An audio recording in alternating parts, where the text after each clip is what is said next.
What's cracking, everybody? Just came out of one appointment.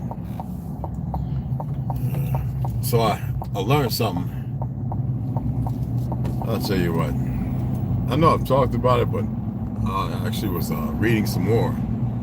And I was addressing it with my brother over there at the appointment.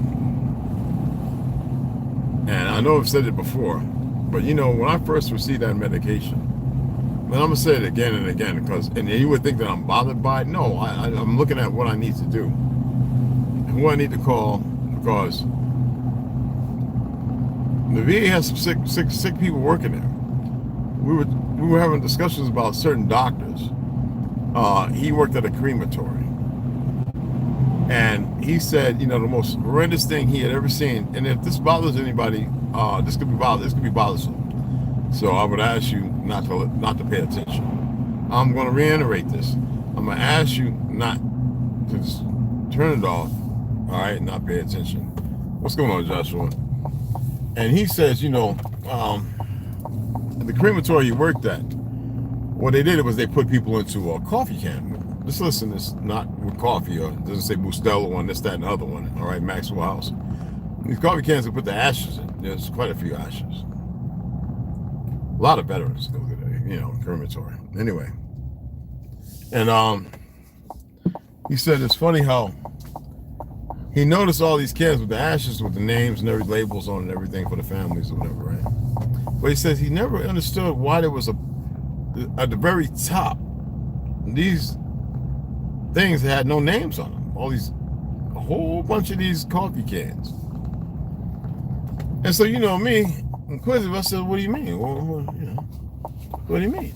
He said, well, that's cause, you know, like hip joints, shoulder joints, whatever, you know, all that, you know, that's just, you know, they get rid of that once somebody's cremated.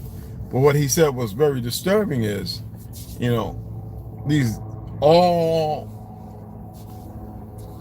the doctor's tools from the operating rooms that are left in people. He said these cans were full, you know, all the tools that are used in operating rooms, sutures, all that. I was like, are you kidding me? He says, no. He says, the guy brought down a few of the cans to show him, filled to the top. Where he said he couldn't see the top of them, but filled to the top with all these operating room. I said, you got to be kidding me. He says, no. And most people will never know that. And then we were talking about funerals. You know, a funeral don't cost no more than $5,000. I don't care who you are, where you live at. First of all, there is no such thing as a waterproof casket. Second, the people there, when you go to get all this stuff, they're greedy. They don't have your best interest. They don't care about a loved one. It's an act. They're gonna sit there. Oh yes. Well, get this casket right here for $15,000. They know exactly what your insurance is, and their job is to get all of it. These greasy, slimy bastions don't care about you nor your family. These people have become desensitized. There's no such thing as a watertight casket. Not have been and nor ever will be. Are you aware that mausoleums, they got venting systems up top? Do you know why there's so many flowers, real flowers changed out in the bottom? The scent. The ventilation is to vent out the fumes that are rising. Don't believe just because you got embalmed that everything's going to be all right. There's only a few places where that actually happens. And we were having these conversations, and I says, are you aware that I was supposed to be on this medication for a week and a half? I said it was a Hindu doctor that hit me, you know, retired. He was what I'm talking about. I didn't even turn the internet on. It's on. See, this is what I'm talking about. They're greasy. Anyway, with that being said, I'm dealing with like the noodle legs and all that stuff. Those are, I don't have my tablet here. Those are symptoms.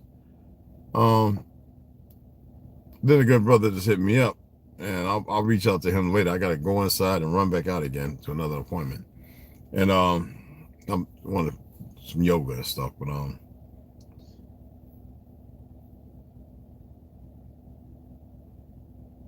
y'all might think that I'm complaining. I'm not about this copyright stuff.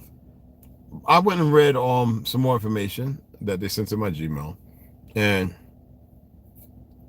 even though they might sit there and I get confirmation from the people who allow me to read their books, the copyright disclaimer still professes that that doesn't mean anything, which is disturbing, but not that disturbing. So for now, when I read, I'm going to attempt to do something different. I'm going to make it more about me in relationship to the world, my travels, which I have been doing, but more about me and illuminating parts of the book. So that way you can still purchase it. Now, people have purchased the books, and I'm grateful for that. It's not the music. Well, one was. They said it was the music. I was like, no way. It might have some music in it, but it's in your studio. It's up. Now, they have YouTube audio music. Well, the issue is the disclaimers of it states, and you allow it, no copyright, royalty free.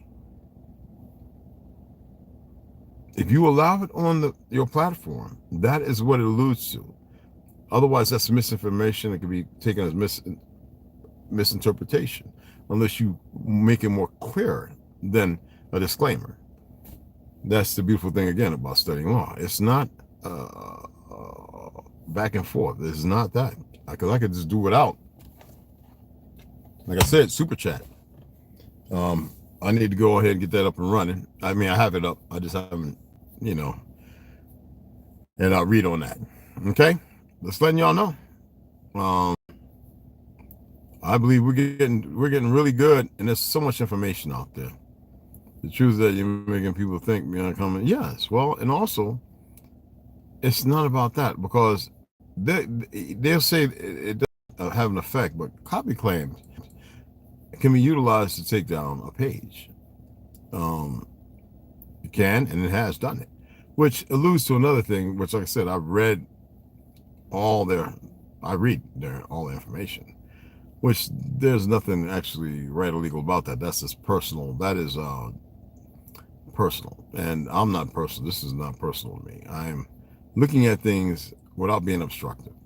You see what I'm saying? And like I said, I know how to read a book and not everything in it, and be able to correlate.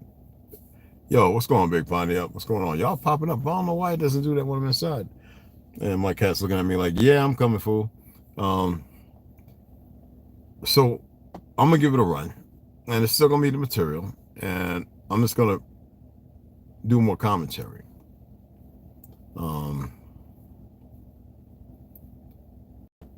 I'm not going to sit there. I don't have to say the name of the I can give them all the clout and all. It's not even about that. I'm just going to go ahead and read and comment on what it is I'm reading, the particulars, when it gets to a certain point, and not share the information of what I'm reading anymore. If you want to get the book, you can hit my Gmail and ask what book was that you was reading, the first one, the second one, or the third, and I will illuminate that. I'll share that with you so that way you can purchase it.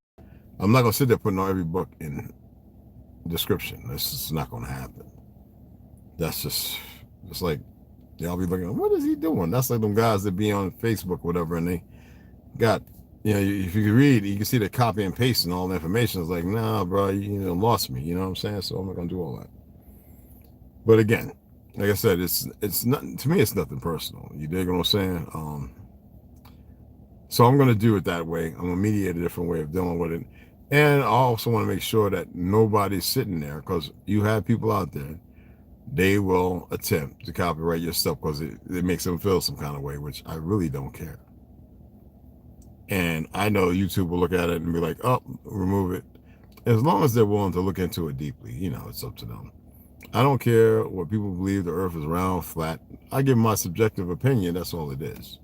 It's not to influence or sway, even though we know we live in a world of what's called effect, the Manova effect, whatever, where people are easily swayed and manipulated. I'm not here. I would like to see people just snap out of the coma there. You dig what I'm saying? That's all. And I just purchased 2 more books, one Mark Twain and The Giant. Genesis 6 for 40, about $56.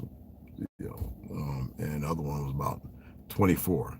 So I just purchased those. So yeah, I'm gonna do it like that. I just wanted to share that, do a little live. I actually did a video. I didn't feel like uploading. I said, let me just come and talk. All right, and the sun feels so good, y'all. And let me go and do what I gotta do. And I'll see y'all in a little bit when I come back from this other appointment.